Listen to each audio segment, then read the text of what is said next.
Elon Musk has started an EV price war that Tesla cannot finish. Under increasing pressure from new competition, Tesla spent the past year slashing the average price of its models by roughly 25%. The Model 3 fell from $48,000 to $44,380. The luxury Model S, meanwhile, plunged from a high of $130,000 to $96,380. The cars, as they say, have been priced to move.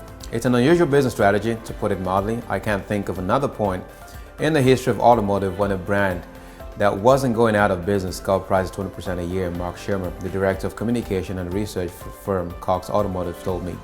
Tesla is hoping that lower prices will drive up sales and slow the advance of the company's rivals, maybe even scare some of them out of the market altogether. But that's not what's happening. Lower prices are not translating into higher sales. The number of cars Tesla delivered to customers in the third quarter actually declined. Revenue is dropping, and the company's once fat profit margins are getting squeezed, down to 17.9% in the third quarter, compared with 25.1% a year ago. Competitors aren't being driven out of business either. Once totally dominant in the EV space, Tesla's share of the US market has fallen from 62% at the beginning of the year to only 50% today. To make matters worse, the public's appetite for EVs isn't growing as fast as automakers expected. That means Tesla has set off a protracted battle for a piece of a pie that's growing crumb by crumb. If you do the price war, you have to make sure you have enough volume to increase and maintain profitability. Zhong Zhang, a professor of marketing at the Wharton School, said, "It has to be a continuous battle. This is a war you have to wage all the way, and you need to plan ahead. That's how you win." Conversely, some experts would tell you that price wars are unwinnable, that they are not, or actually they are a race to the bottom that serves only to kill profitability for the entire industry. And in an industry where the underlying technology and thus the cost of production are changing rapidly, no one can be sure where the bottom is. Winnable or not, Musk chose a terrible time to pick a fight. As legacy automakers walk the tightrope to our electric future, they can rely on sales of the traditional combustion engine vehicles to provide them with a safety net. Tesla has no safety net. For Musk, it's go electric or bust. Tesla creates a cash problem again. Now, Musk's decision to offer deep discount on his vehicles was an act of pure desperation that became apparent earlier this month when Tesla reported its third quarter numbers. The results were frightful across the board. Tesla missed Wall Street's expectation of revenue, vehicle deliveries, and free cash flow, which was down to $848 million from $3.4 billion a year before. Most importantly, the company reported that its gross margin, a measure of the company's profitability after costs, continued to shrink. Now, this horrified investors who had just gotten used to Tesla making money. Over the past 2 years, despite Tesla's addition of more moderately priced vehicles such as the Model 3 sedan and the Model Y compact SUV, its margins have grown to be some of the fattest in the car business. That is bolster the argument that Tesla wasn't a traditional car company such as Ford or GM and deserved its much higher stock price. Naturally, this is a status Musk would like Tesla to keep, so he's promised to do everything he can to cut costs. On the conference call on third quarter earnings, he said it's like Game of Thrones but on pennies. Unfortunately, costs can't be spoken into existence, not even by Musk. In the third quarter, Tesla's capital expenditure actually ballooned to their highest level in a year, $2.4 billion, up from $1.8 billion a year ago.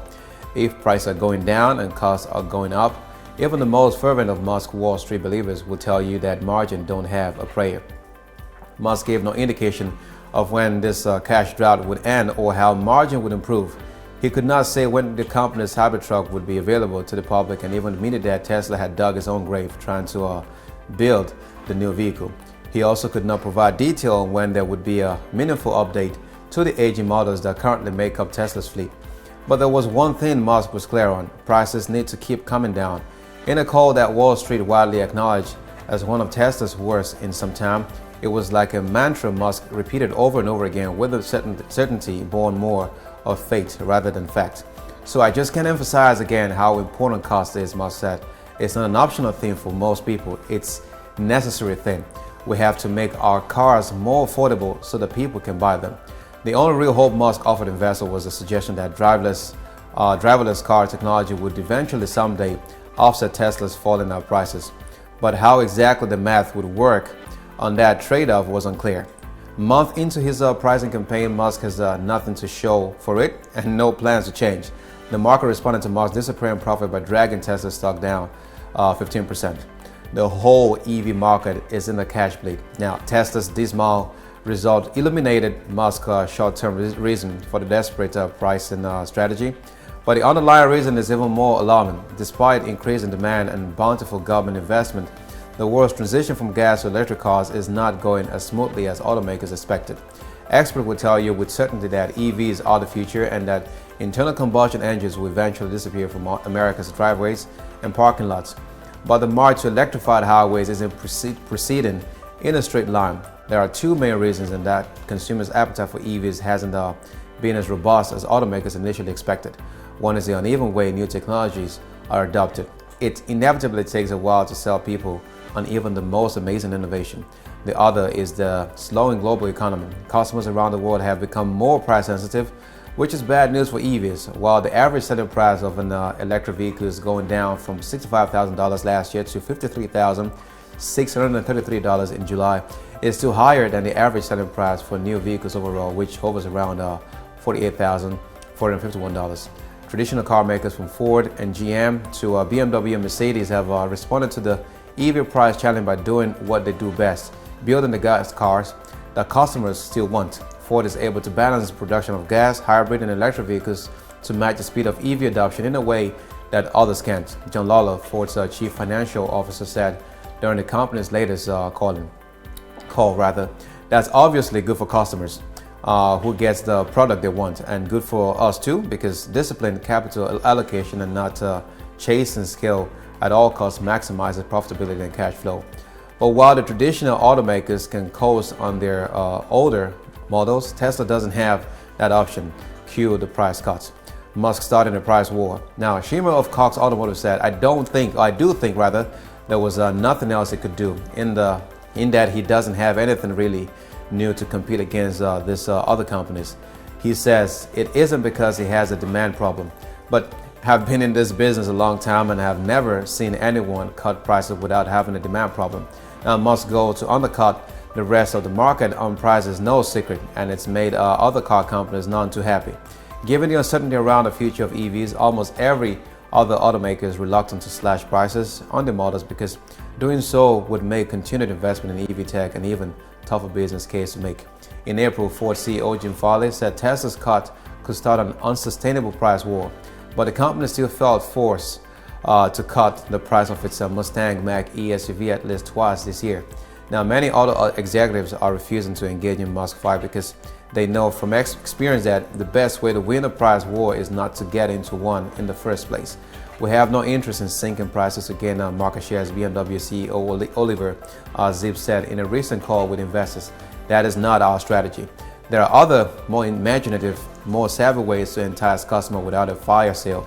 During the 2008 recession, rather than slashing prices, Hyundai tried to figure out what was holding customers back from buying a new car. Turns out it was worries over getting laid off. So Hyundai offered customers a guarantee. Anyone who bought a car and then lost their job could sell it back to the company. That's the kind of creative workaround that gets a car company through hard times unscathed. It's an exercise in market research and advertising. Tesla has given little indication that it does the former and has flatly rejected doing the latter. Musk has always maintained that his outsized public profile makes advertising for Tesla a waste. Rationally, he doesn't have to drop prices so fast. He can only delay the competition. Navdeep Sadi, a managing director at the pricing consultancy Sadi Pricing, said if Elon was smart, he would not drop the price. Instead, he should justify the cost of ownership. Part of the point of advertising and the reason investors are pushing Tesla to start spending money on it is to educate customers about why Tesla's vehicles are worth their higher price tags. According to Sadi, Tesla has a compelling argument to make about how much money EVs can save customers over time, while slash prices if you can persuade customers to pay more. Building the market for products such as an EV is a marathon, not a sprint.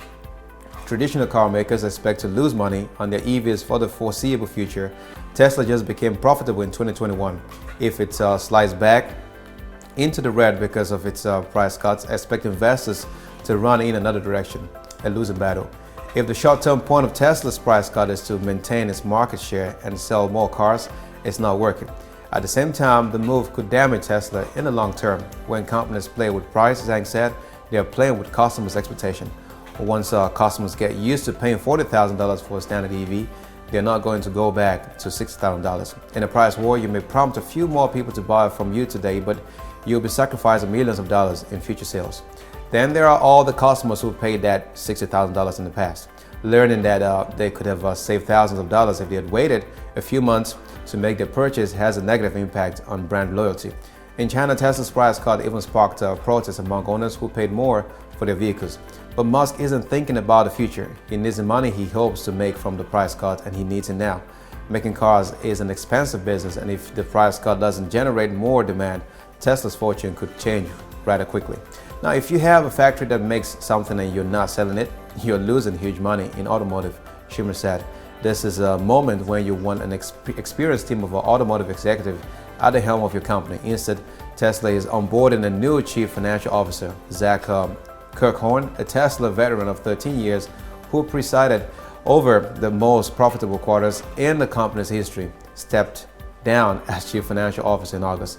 According to company's document, his severance package included the kind of payoff and strict non-disparagement requirement that reek of a C-suite firing. In the end, price cut wouldn't be enough to drive sales. If Tesla is going to keep its business healthy, it needs to appeal to new customers beyond Musk fans and early adopters. It needs to conduct research and launch advertising that makes the right argument to the right customers that one of the Tesla's 4 models is the right car for them. Now, discounting the sticker price may drive a few sales, but in the long run, you can't build a global automotive juggernaut without cash flow. Musk himself has admitted that Tesla narrowly evaded death by cash burn in both 2008 and 2018. Waging price war during a downturn is a challenge unlike any Tesla has faced before. The company has survived for years on the firm mover advantage, on being small and nimble, and on the willingness of investors to bail it out. But today's Tesla is increasingly a normal car company with normal car company problems. Now, Musk's unfulfilled promise of robotaxis and unmatched artificial intelligence car may dazzle the market for a while, but they're not driving the sales Tesla needs to win the price war started. The company has a growing fleet of competition, an expensive manufacturing process, and the shareholders who have grown used to fat profit. If cutting prices is all Tesla can do to survive this new reality, it will continue to bleed money every time the rubber hits the road. And at some point, turning around may no longer be an option.